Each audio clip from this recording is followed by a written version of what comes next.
Right. Thank you very much, Javier. You know, earlier this week, a lawsuit was brought against Phoenix Public Safety Manager Jack Harris, who, of course, is the former Phoenix Police Chief, accusing him of taking both salary and a pension. It's a practice known as double dipping. And Ann Malone is a Phoenix resident who brought the issue to the attention of the taxpayer watchdog group, Judicial Watch. They're based out of Washington, D.C. But Ann is here this morning to tell us a little bit more.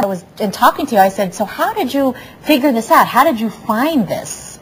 Well, what happened 2 years ago, Tess, my family was directly involved in a sort of a cycle of repeat misdemeanor crime that's going on in the city. It's kind of a long story, but in any event, the result of that was I started an organization called requiretheprior.org to fight this. And so we got involved in a lot of activity with the police, the courts, etc.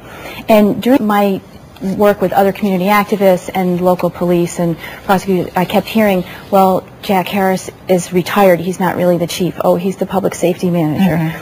But he wears the uniform of the chief of police. He sits at the same desk. Everybody calls him chief. He's on the website as chief. And I don't understand why, if you're a retired chief of police, you still get to wear the uniform and have the job every day and get a pension. And that's what we want to explain, is that he retired from the police department a couple of years ago, and as you said, you believe doing basically the same job as the Phoenix safety manager, which is a salary position of $190,000 a year, yet he's receiving a pension. And that's what you say is double dipping, which is against the law in Arizona. It is against the law. And the problem with it is, it's, first of all, it sets a bad precedent.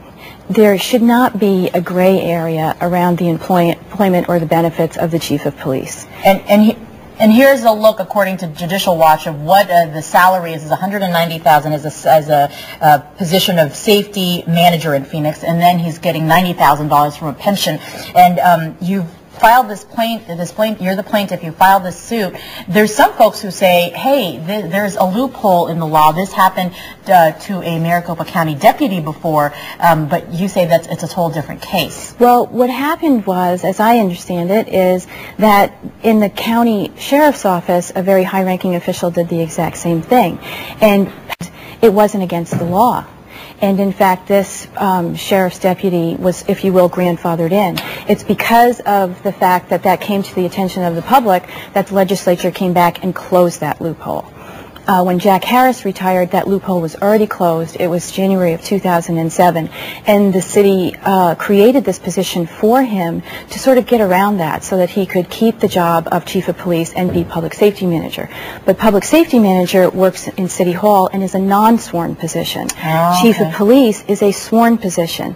So right now we either have a public safety manager who has all of the job of the chief of police, and therefore we really have a part-time police chief and a part-time public safety manager, and we're holding the position of chief of police empty. And meanwhile, taking money out from a pension fund that taxpayers are footing the bill. Yes, and it's jeopardizing the frontline officers as well, because the way their benefits are figured is that this $90,000 a year is out of the system. That lowers the amount that they can have invested, and they will reap the benefits from. And that is not fair. Well, this is very interesting, and we'll be following the lawsuit and see where it goes. I know it was just filed in court this week on Wednesday, so we'll wait and see what happens with it. Well, thank you, Tess. And thank you so much for sharing your views and what you found here.